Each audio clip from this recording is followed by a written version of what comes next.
Le Brésil accroché. Le Portugal maîtrisé. La Belgique neutralisée.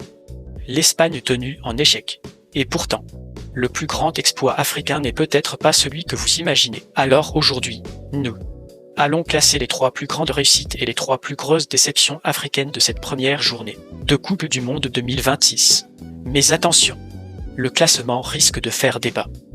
Parce que certaines équipes qui ont pourtant réalisé de très grosses performances ne figureront même pas dans notre top 3. Parce que notre flop numéro 1 est probablement le moins contestable de tous. Et surtout parce que notre top numéro 1 n'est peut-être pas celui auquel vous pensez, mais tout sera argumenté, donc préparez-vous. À la fin de cette vidéo, nous ferons également le bilan complet de cette première journée pour répondre à une question essentielle. L'Afrique est-elle simplement en train de réussir quelques exploits isolés? Ou sommes-nous en train d'assister au début d'une Coupe du Monde historique pour le football africain? Installez-vous.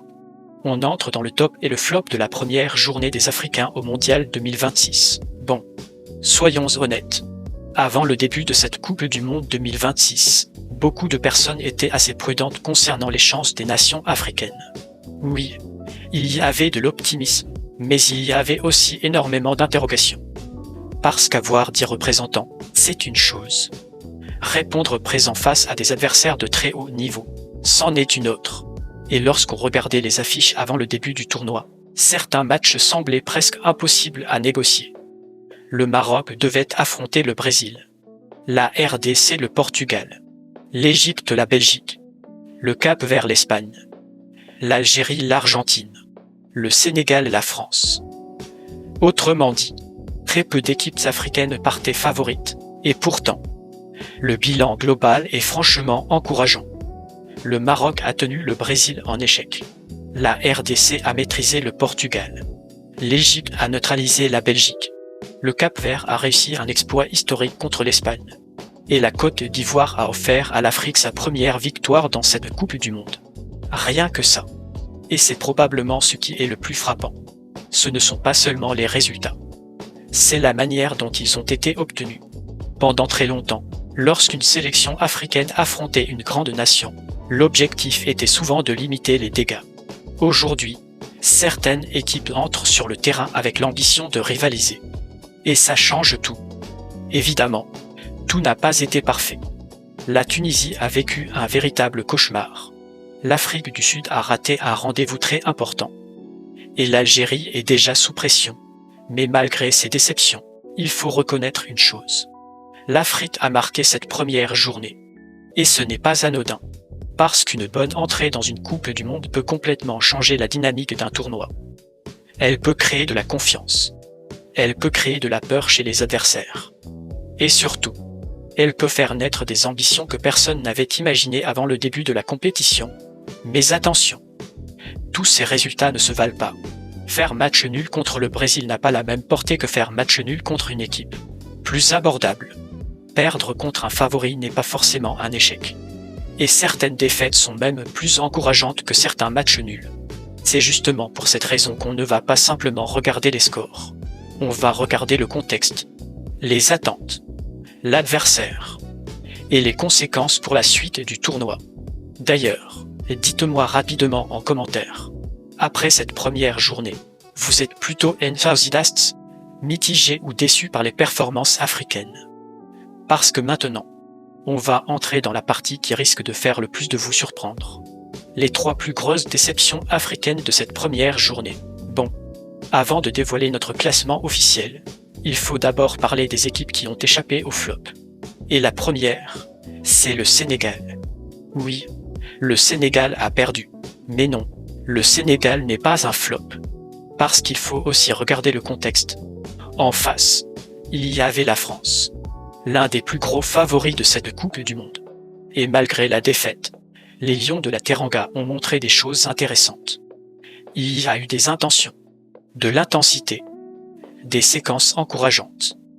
Bref, des raisons d'y croire pour la suite. Et ça, c'est très différent d'une équipe qui sort d'un match en donnant l'impression d'avoir déjà hypothéqué son tournoi. Car oui, être un flop, ce n'est pas forcément perdre. Être un flop, c'est décevoir par rapport aux attentes. Et certaines sélections l'ont clairement fait. On commence avec notre flop numéro 3. L'Algérie. L'Argentine était favorite, il n'y a aucun débat là-dessus. Mais ce qui l'inquiète, ce n'est pas la défaite. C'est le contenu. Les Fennecs ont rarement semblé capables de perturber leur adversaire. Très peu de séquences maîtrisées. Très peu de dangers créés. Et surtout, cette sensation que l'équipe a subi le match pendant une grande partie de la rencontre. Résultat, un 3-0 qui fait déjà mal au classement. Et désormais, la marge d'erreur est quasiment inexistante. Notre flop numéro 2, c'est l'Afrique du Sud. Et là, c'est probablement encore plus frustrant. Parce que le Mexique était un adversaire largement prenable. C'était un match qui pouvait orienter toute la phase de groupe. Et pourtant, les Bafana Bafana sont repartis avec une défaite 2-0. Sans véritablement envoyer le message d'une équipe capable de renverser la situation. Le problème n'est pas seulement le résultat. C'est la suite du calendrier. Car maintenant, chaque match va déjà ressembler à une finale. Et puis, il y a notre flop numéro 1. Et celui-là est incontestable. La Tunisie. 5 buts encaissés contre la Suède. Une équipe dépassée. Fragile défensivement. En difficulté physiquement. Et incapable de réagir lorsque le match a commencé à lui échapper. La conséquence a d'ailleurs été immédiate. Le sélectionneur a été écarté en plein tournoi.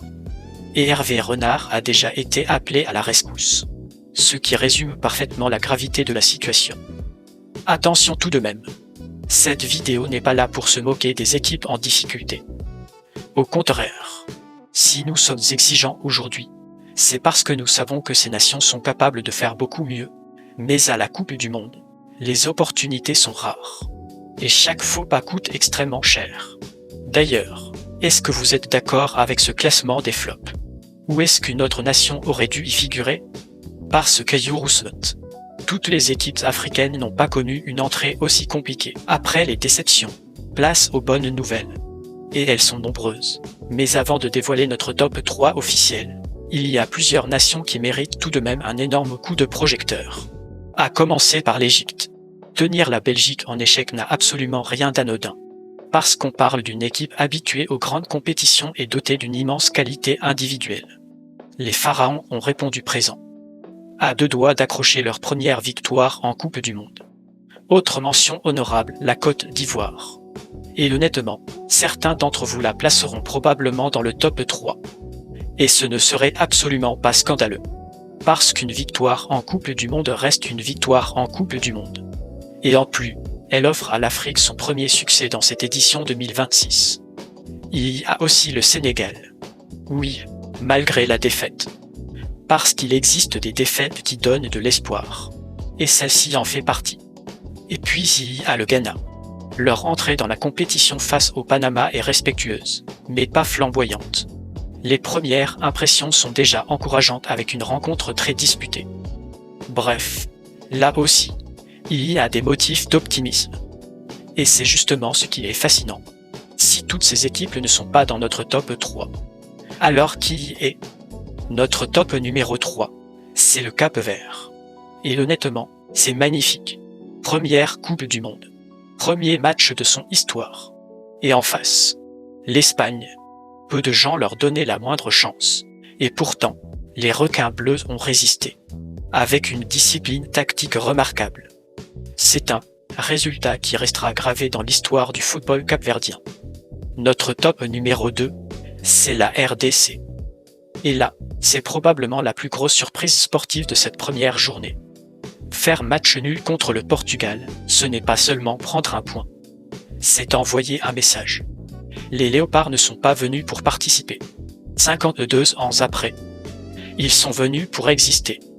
Et ce point pourrait peser très lourd dans la course au 8e de finale, mais notre top numéro 1 est incontestable. Le Maroc. Parce qu'à un moment donné, il faut aussi reconnaître l'évolution d'une nation. Faire 1-1 contre le Brésil n'est plus une surprise. C'est une confirmation. Une confirmation que les Lions de l'Atlas appartiennent désormais à la catégorie des très grandes nations du football mondial. Tactiquement, l'équipe a répondu présente. Mentalement, elle a répondu présente. Et symboliquement, ce résultat est immense. Car il envoie un message à toute la planète football. Aujourd'hui, Affronter une sélection africaine n'est plus un match que l'on coche automatiquement comme une victoire. Et ça, c'est peut-être la plus belle victoire de cette première journée. Mais au-delà des émotions et des classements, une question mérite désormais d'être posée. Qu'est-ce que tous ces résultats nous disent réellement sur le niveau actuel du football africain? Si tu apprécies ce contenu, lâche un j'aime pour m'encourager.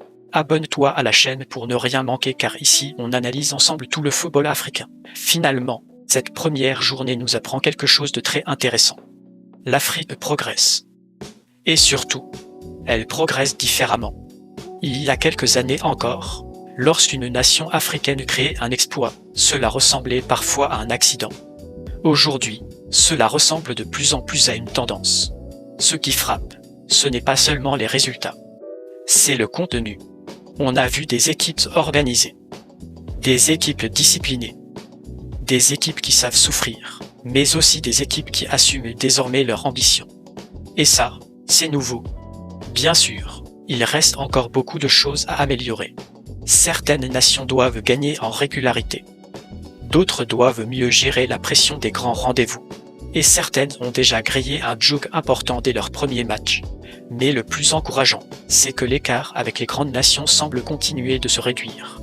Et attention, c'est probablement là qu'il faudra être vigilant. Parce qu'une bonne première journée ne garantit absolument rien. Le piège maintenant serait de croire que le plus dur est déjà fait. En réalité, c'est peut-être l'inverse. Car le football africain va devoir faire quelque chose qu'il a parfois eu du mal à réaliser dans le passé. Confirmer. Transformer les exploits en qualification. Transformer les promesses en parcours historique. Et justement, la deuxième journée pourrait déjà devenir un immense tournant pour plusieurs de nos représentants. Et maintenant, le plus difficile commence.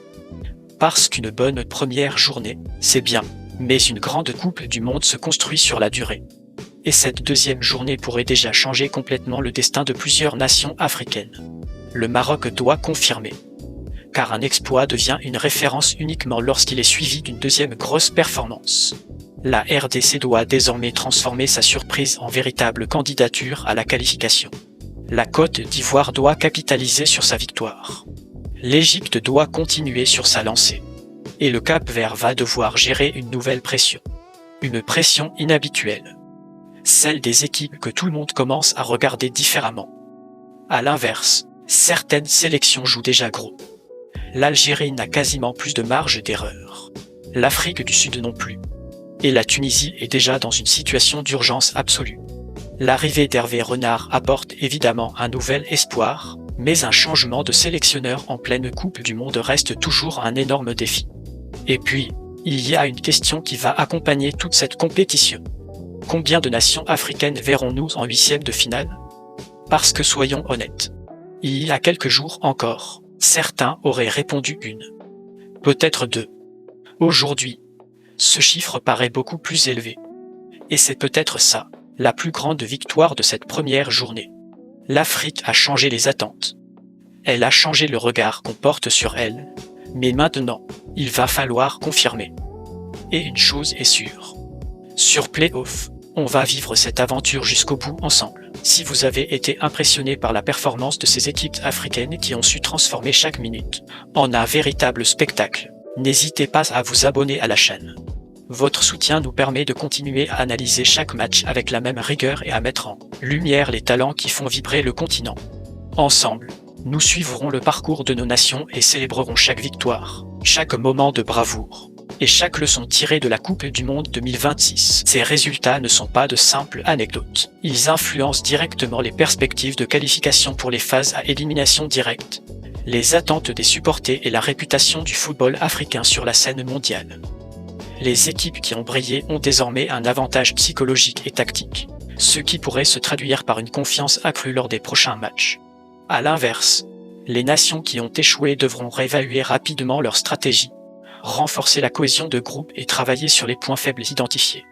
La question qui reste ouverte pour les prochains jours est la suivante. Quelles mesures concrètes les fédérations africaines mettront-elles en place pour transformer ces premiers enseignements en succès durable? Merci d'avoir suivi cette analyse détaillée des tops et flops africains de la première journée de la Coupe du Monde 2026. Restez connectés. Activez la cloche pour ne rien manquer et préparez-vous à vivre chaque moment fort du football africain avec Playoff. À très bientôt sur la chaîne.